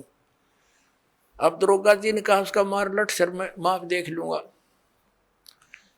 दरोगा जी के आदेश न लेकर उसकी आज्ञा का पालन कर दिया। उसने ये सोच कर आप संभाल लेगा, उस अपने पड़ोसी के साथ झगड़ा ठान लिया। लट्ठम लट्ठा हो गया, उसका सर में लठ लग गया, वो मर गया पड़ोसी। अब वो SHO वहाँ का प्रभारी था, वो लाया, उसी को पकड़कर हवालात में दे दिया, सजाए मौत होगी उसकी। अब राजा का विधान था, किसी का लठ मारेगा और मर गया तो उसकी सजा होगी मौत। और वो विधान तोड़ दिया उस व्यक्ति ने, अपने मित्र एक अधिकारी की आज्ञा का पालन कर लिया, जिससे राजा का विधान टूट गया, वो दंडित हुआ। इसी प्रकार इन पुराणों में लिखा हुआ जो आदेश है, ये दरोगा जी का समझ लो इन पुराणों में। और वेदों में संविधान समझो भगवान का संविधान अगर तोड़ दिया इन दरोगा जी के कहने होते, पुराणों के या इन नकली धर्म गुरुओं के कहने से, इन शास्त्र विरुद्ध साधना कराने वाले आचार्य और शंकराचार्यों के आदेश से हमने ये क्रिया कर ली, तो हम दंडित होंगे, हम पितर ही बनेंगे, यानी मौत की सजा मौत की मिलेगी। तो ऐसी गलती हम तो ना करें भाई, और करियो भी मत।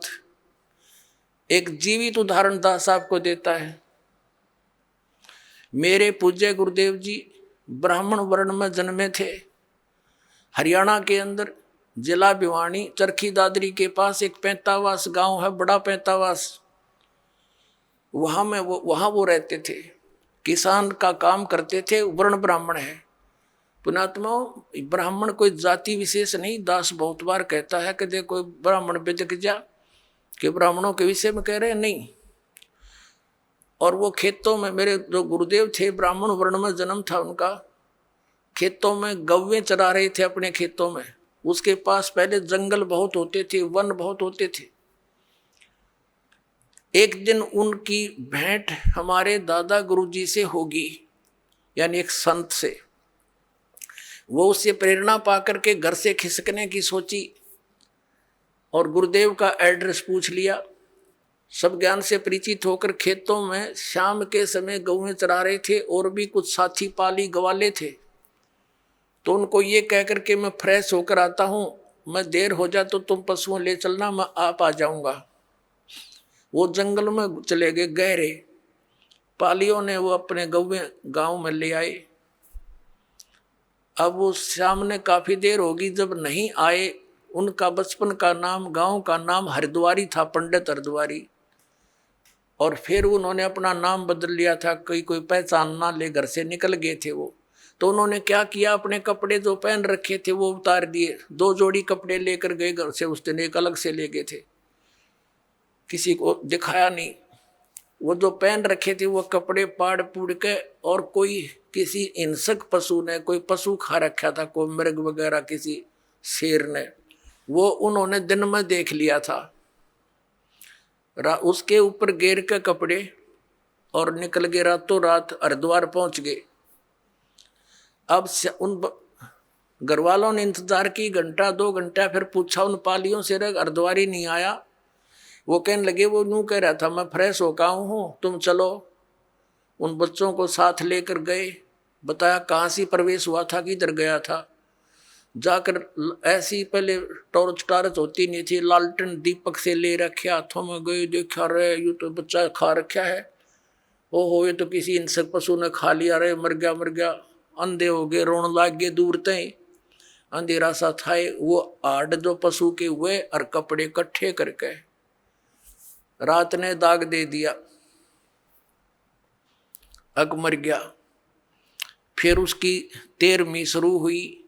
पहले तो आए महीने का लठ गड्ढा करता है, वो आए महीना ब्राह्मण जी में करते। अब वो ब्राह्मण न्यारे हैं जो कर्म कांड करने वाले, तो वो सारा काम कर दिया। वर्षी भी बना बनू दी, और फिर हो गए श्राद्ध शुरू है कि थारा बे औलादा मर गया, निसंतान मरा हुआ है और इसकी अच्छी सेवा करनी चाहिए, नहीं तो क्योंकि तुम इनका हक खा रहे हो। जमीन थी इनके नाम, और वो बन रहे भक्त, संत बन गए, दुनिया का उद्धार करें। एक बार जब मेरे पूज्य गुरुदेव जी 105-6 वर्ष के हो गए, सतलोक जाने की तैयारी हुई। तलवंडी भाई, फिरोजपुर जिला पंजाब में उनका आश्रम, एक इसमें खन्ना के अंदर था, एक मोघा के अंदर था, एक नजफगढ़ आश्रम था। तो तलवंडी भाई वो ज़्यादा रहते थे, तो वहाँ से दास को उसमें आदेश दे रखा था नाम देने का। बहुत से शिष्य भी उनकी प्रेजेंस में दास के हो गए थे। 2 बच्चों की सेवा लगा रखी थी, उनकी सेवा में छोड़ रखे थे। तो उनका संदेशा आया कि गुरुजी यहाँ पैंतावास आ चुके हैं। तो दास भी पहुंच गया 3-4 भक्तों को लेकर गाड़ी से। वहाँ देखा वो गुरुजी बैठे, प्रणाम हुआ। फिर उनकी एक भाभी जी थी, वो 92 वर्ष की हो रही थी, 92 ईयर ओल्ड थी। उससे बातचीत हुई। हमने उनसे पूछा कि माता जी, जब हमारे गुरुदेव यहाँ से चले गए तुमने क्या सोचा पीछे थे? वो कहने लगी, जी मैंने तो ये सुना था कि ये इनकी मृत्यु होगी। तेरा एक देवर था और वो ऐसे ऐसे जंगल में किसी पक्षी ने, पशु ने खा लिया था, हिंसक ने, और मैं आई जब तक इसके श्राद्ध निकला करते, और 70 श्राद्ध मैंने अपने हाथ से निकाल रखे इसके। और जब भी कभी कोई ऊक चूक घर में हो जाती, पशुओं में कोई हानि होती, फसल में हानि होती, हम अपने गुरुजी ब्राह्मण के पास जाते थे, उससे जंतु पितरा पुत्रा पढ़वाते थे। वो क्या कहा करता कि तुम्हारा अर्धवारी निसंतान मरा हुआ है और वो तुमने सिद्ध है, तुमने हानि करता है, उसके 500 कपड़े बनवाओ, उसके श्राद्ध अच्छी तरह निकलवाओ और उसका फलाना कर दो। वो जो कुछ भी कहता वो सारा करते हम, और फिर भी यूँ कहता इनका ठीक से श्राद्ध नहीं हुआ, अगली बार मैं करूँगा अच्छी तरह। 70 तो श्राद्ध करवा दिया, यूँ बैठा न्यू का न्यू। अब मैं कहने लगा माता जी देखो गीता जी में मना कर रखा है 9वें अध्याय के 25वें श्लोक में कि भूत पूजनीय भूत बनेंगे, पितर पूजनीय पितर बनेंगे, ये पूजा नहीं करनी चाहिए। अरे यो आपके सामने जीवित उदाहरण रहा, ये मूर्ख बना रहे थे आपको। और वो साधना को वो कोई सच्ची बात थी इन लोगों की? ये तो ईब तो अब तो छोड़ देना इसको।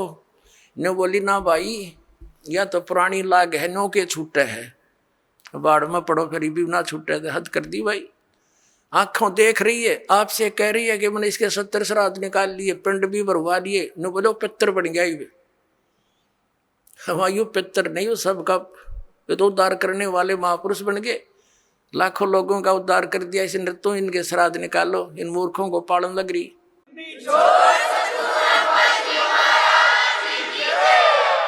दर्शकहरू, श्री विष्णु पुराणको 3य अंशको अध्याय 15 मा भनिएको छ कि हे राजन, श्राद्ध गर्ने पुरुषबाट विश्वदेवगण, पितृगण, मातामह तथा कुटुम्बीजन सबै सन्तुष्ट रहन्छन्। हे भूपाल, पितृगणको आधार चन्द्रमा हुन् र चन्द्रमाको आधार योग हो, तसर्थ श्राद्धमा योगीजनलाई नियुक्त गर्नु अति उत्तम हुन्छ। हे राजन, यदि श्राद्ध भोजी 1000 ब्राह्मणहरूका सम्मुख एक योगी मात्र भए भने पनि उनले यजमान सहित ती सबैको उद्धार गरिदिन्छन्। यो प्रमाण हेरेपछि एउटा कुरा स्पष्ट हुन्छ कि श्राद्ध क्रिया गर्ने यजमानले कुनै एक योगीलाई भोजन गराउनाले 1000 ब्राह्मणलाई भोजन गराउनु भन्दा धेरै पुण्य मिल्छ। योगी को हो? के योगी ब्राह्मणहरू भन्दा श्रेष्ठ हुन्? यदि यसो हो भने एउटै योगीलाई भोजन गराउनाले 1000 ब्राह्मणलाई भोजन गराएको भन्दा बढी लाभ मिल्छ। किन हामी यसै विधिलाई नअपनाउने, जसले पितृको पनि मोक्ष होस् र यजमानको पनि? पुराणहरूमा श्राद्ध गर्नुपर्छ भनी लेखिएको कुरा वेद र गीतासँग मेल खाँदैन। त्यो त निहित ऋषि मुनिहरूको अनुभवको आधारमा लेखिएको हो। परमात्माको आदेश विपरीत भएकोले सो गर्दा धर्मशास्त्र विरुद्ध भई पापको भागी हुन्छौँ। हामीले अनुसरण गर्ने भनेकै परमात्माको आदेश हो, जसले पितृको उद्धार पनि हुन्छ र परमात्माको आदेशको पालना पनि। यो सबै हेरिसकेपछि हामी यो निष्कर्षमा पुग्यौं कि पितृ उद्धार कर्मकाण्ड पिण्ड बाटेर हुँदो रहेनछ। पितृ उद्धार त तपाईले तत्त्वदर्शी सन्तको शरणमा गएर गरेको सतभक्तिले मात्र हुँदो रहेछ। अहिले तपाईहरूले सुन्नुभयो जगतगुरु तत्त्वदर्शी सन्त रामपालजी महाराजको मङ्गलमय सत्सङ्ग प्रवचन।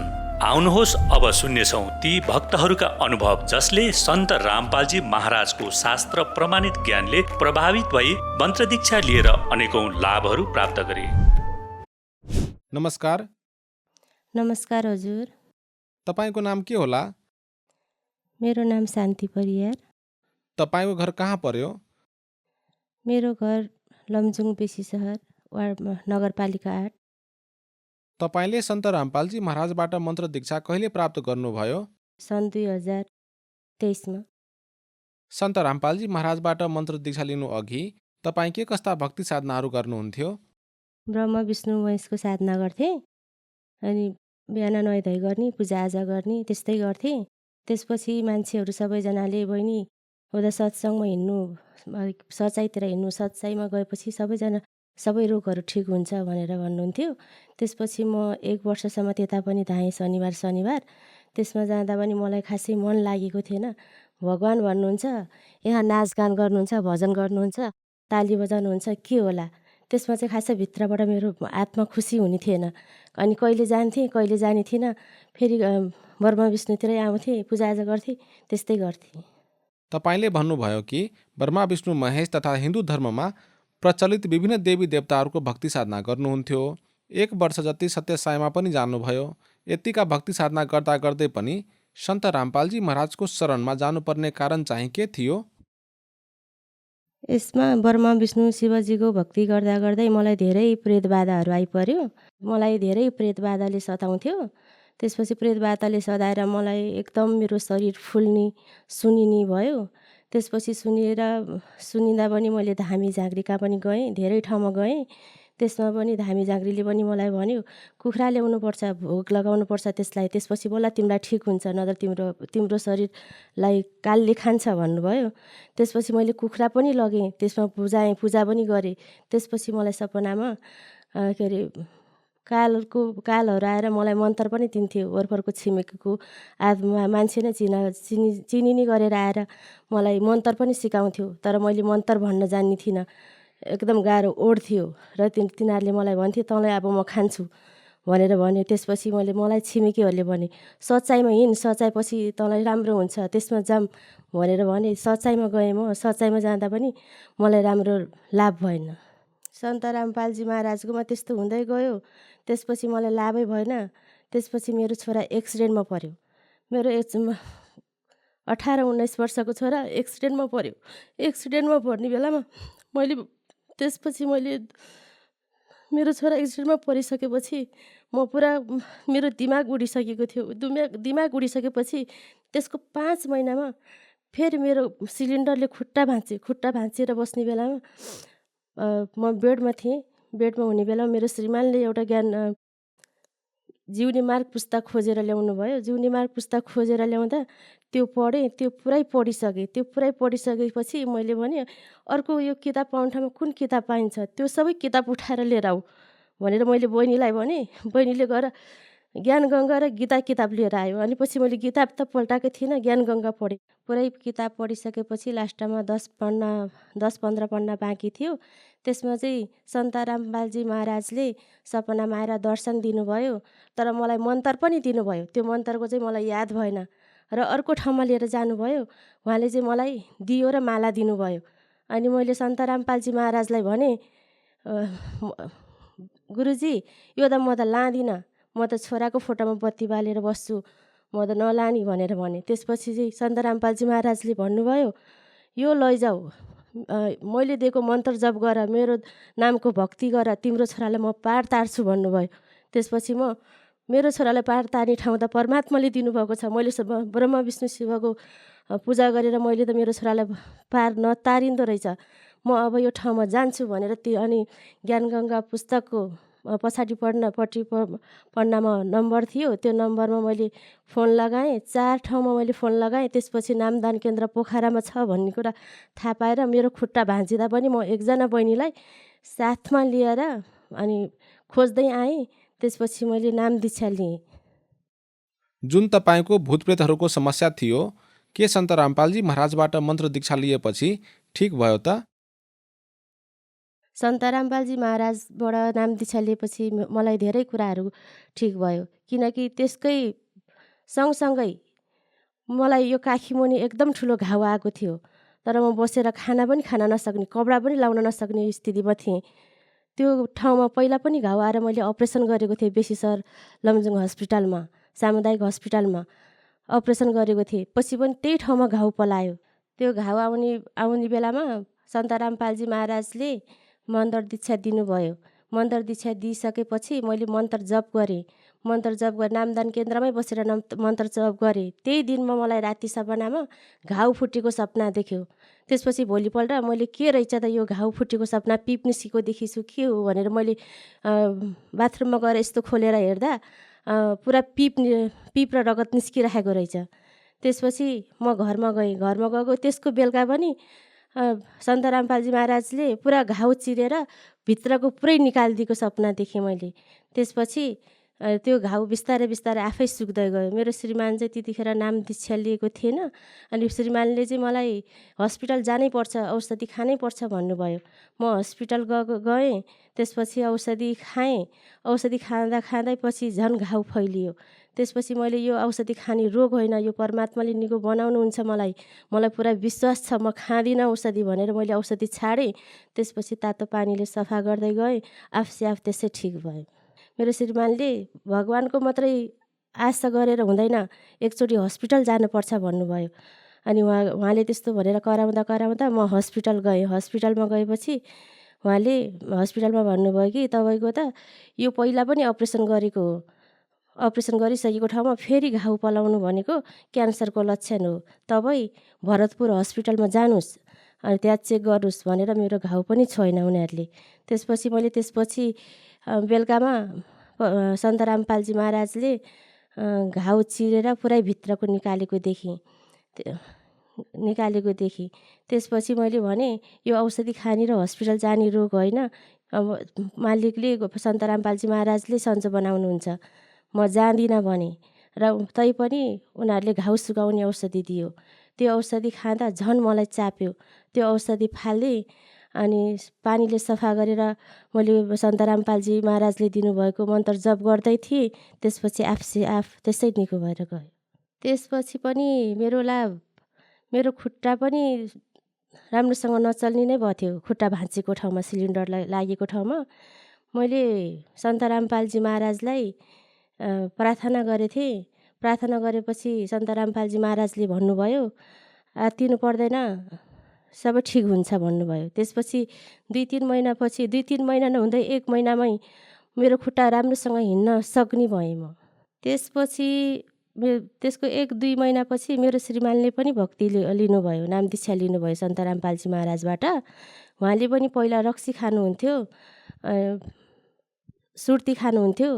त्यो बानी पनि छुट्यो उहाँको र उहाँलाई सुगर पनि छ। पहिला महिनामा एकचोटि हस्पिटल लानै पर्ने हुन्थ्यो। सुगरको बिरामीले पुरै शरीरमा पानी छुटेर म के गर्नु, मेरो हालत यस्तो भयो भनेर पुरा ललङलुलुङ हुनुहुन्थ्यो। उहाँलाई 1 महिनाको एकचोटि हस्पिटल लानै पर्थ्यो।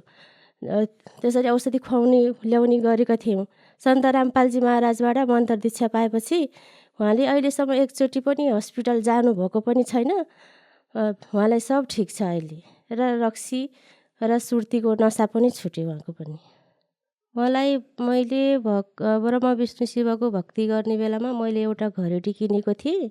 त्यो घरेडी मलाई मन नपरेर बेच्नलाई धेरै दलालीहरूसँग पनि भनेका थिएँ, इष्टमित्रहरूसँग पनि भनेका थिएँ। त्यो कति वर्ष 6-7 वर्ष 4-5 वर्ष हुँदा पनि त्यो जग्गा बिक्री भएको थिएन। मेरो जग्गा बिक्री भएकै थिएन। अनि सन्त रामपालजी महाराजको शरणमा आएपछि मैले सन्त राम महाराजलाई पुकार्थेँ, गुरुजी मलाई त मलाई घर चाहियो। म यो सङ्गुलको घरमा म बस्न सक्दिनँ। मलाई भक्ति गर्ने एउटा राम्रो घर जुडाइदिनुहोस्, त्यो भन्थेँ। तर त्यत्रो वर्षसम्म मेरो जग्गा बिक्री नभएको जग्गा एउटा घर त जुडाइदिनु भयो, तर त्यही घरसँग सट्टापट्टा गरेर मलाई घर मिलाइदिनु भयो परमात्माले। सन्त रामपालजी महाराजले मलाई एउटा घर मिलाइदिनु भयो भक्ति गर्नको लागि। ब्रह्म विष्णु शिवको भक्ति गर्दा पनि मलाई प्रेत बाधाले धेरै सताएको थियो। धेरै सताउँदा मलाई एकदम सुन्निने, ज्यान फुल्ने, एकदम मोटोपान बढ्दै गयो। त्यसपछि मेरो शरीरमा पुरा यस्तो औँला काट्दा पनि औँला घुस्ने समेत भएको थियो र धेरै बिरामी हुन्थे। मुटु काम्ने, हरेक कुरा हुने, डर मात्रै लाग्ने। अनि पछि मलाई निद आउने बेलामा पनि निन्द्रै परेको छैन, आँखा मात्रै चिम्लेको थिएँ। त्यतिखेर मलाई लट्ठीले हान्थ्यो निधारमा, अनि गुच्चाले पनि हान्थ्यो निधारमा। अनि मलाई यस्तो दुख्थ्यो कि अब मैले के गर्नु, यस्तो त दुखिराखेको छ मलाई, अब म कसरी बाँच्नु भनेर म सोचिरहेको थिएँ। यसरी सोच्दै म मालिकको शरणमा सन्त रामपालजी महाराजको शरणमा आइपुगेँ। अनि मेरो पसलमा पनि पहिला मैले पसल चलाउँदा त्यो पसल राम्रोसँग चलेको पनि थिएन। अहिले हामीले सन्त रामपालजी महाराजसँग नाम दीक्षा लिएबाट पसल पनि एकदम राम्रोसँग चलेको छ सन्त रामपालजी महाराजको दयाले। अहिले हामीलाई यता खाना लाउन यताउता गर्न एकदम सुविधासँग पुगिरहेको छ। अहिले तपाईँको अन्तर्वार्ता हेरेर बसिरहनुभएका दर्शकहरूलाई तपाईँ हाम्रो च्यानलको माध्यमबाट के सन्देश दिन चाहनुहुन्छ? नेपाली दाजुभाइ दिदीबहिनीहरूलाई म यो भन्दछु कि मैले ब्रह्मा विष्णु महेशको पूजा गर्दै पनि म यति दुखी थिएँ, पीडित थिएँ। म सन्त रामपालजी महाराजको शरणमा आएर उहाँको ज्ञान लिएपछि म अहिले एकदम सुखी र खुसी छु। हजुरहरू पनि सन्त रामपालजी महाराजको शरणमा आएर उहाँले लेख्नुभएको ज्ञानगङ्गा पुस्तकहरू पढ्नुहोस् र आफ्नो जिन्दगी कल्याण गराउनुहोस्। सन्त रामपालजी महाराजबाट मन्त्र दीक्षा लिन कति शुल्क लाग्छ र कसरी लिन सकिन्छ? सन्त रामपालजी महाराजसँग मन्त्र दीक्षा लिन 1 रुपियाँ पनि पैसा लाग्दैन। उहाँसँग नाम दीक्षा लिनको लागि आफ्नो चिनेको नामदान केन्द्र अनि आफ्नो चिनेको साथीहरूमा र ज्ञानगङ्गा पुस्तकको पछाडिपट्टि नम्बर लेखिएको छ, त्यो नम्बरमा फोन गरेर जान सक्नुहुन्छ। धन्यवाद। सत साहेब।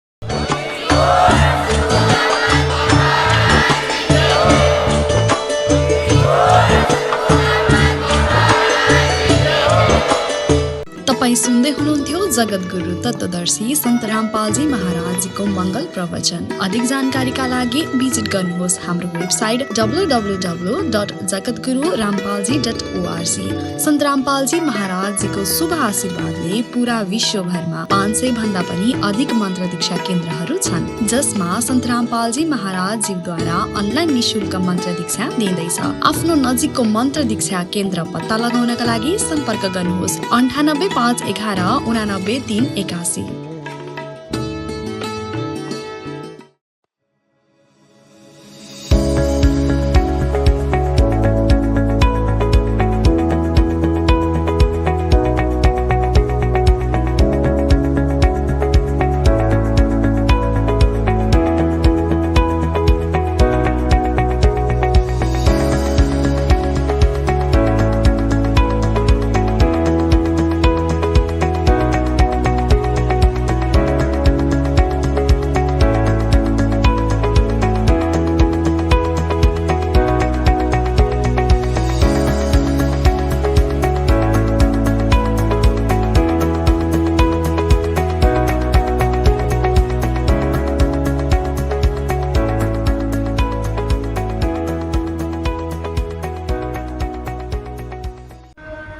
सन्त रामपालजी महाराज एक यस्तो महान सन्त जसले आफ्नो सद्भक्ति, तत्त्वज्ञान, करुणा तथा सेवाको बलले समाजमा नयाँ उदाहरण कायम गर्नुभएको छ।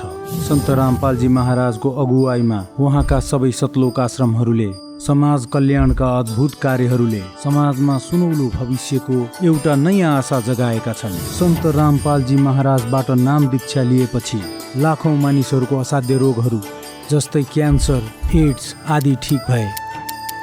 सन्तजीको ज्ञानबाट प्रेरित भएर उनका अनुयायीहरूले लाखौं युनिट रक्तदान गरे। सन्तजीले लाखौं दिदीबहिनीहरूको दाइजो मुक्त विवाह गराउनु भएको छ।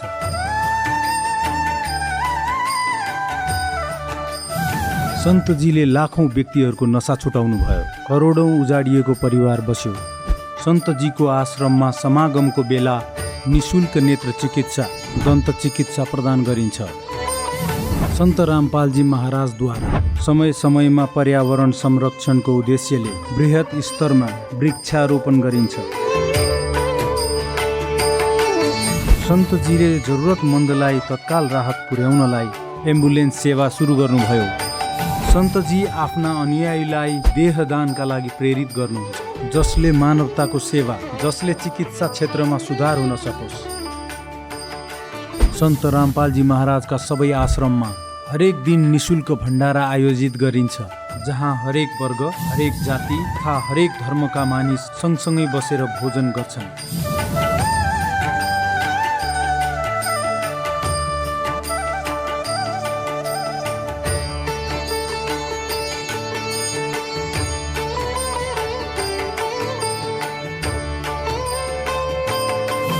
सन्त रामपालजी महाराजका आश्रममा हजारौं बुजुर्गलाई सम्मान र प्रेमका साथ जीवन जिउने अवसर प्राप्त हुन्छ। उहाँहरूको खाने, बस्ने र स्वास्थ्यको पूरा जिम्मेवारी सन्त रामपालजी महाराजले उठाउनुहुन्छ। अनाथ बच्चाका लागि सन्त रामपालजी महाराजका सबै आश्रम कुनै वरदान भन्दा कम छैन। यहाँ उनीहरूलाई शिक्षा, संस्कार तथा भविष्यका लागि सुनौलो अवसर प्रदान गरिन्छ। चाहे बाढी होस्, भूकम्प वा महामारी, सन्त रामपालजी महाराज तथा उनका अनुयायी सदा जरुरतमन्दहरूका लागि सधैँ अगाडि उभिन्छन्। कोभिड महामारीको समयमा सन्त रामपालजी महाराजका आश्रमहरूबाट करोडौं मानिसहरूका लागि भोजन, औषधि तथा जीवन रक्षक सामग्रीहरू उपलब्ध गराइयो।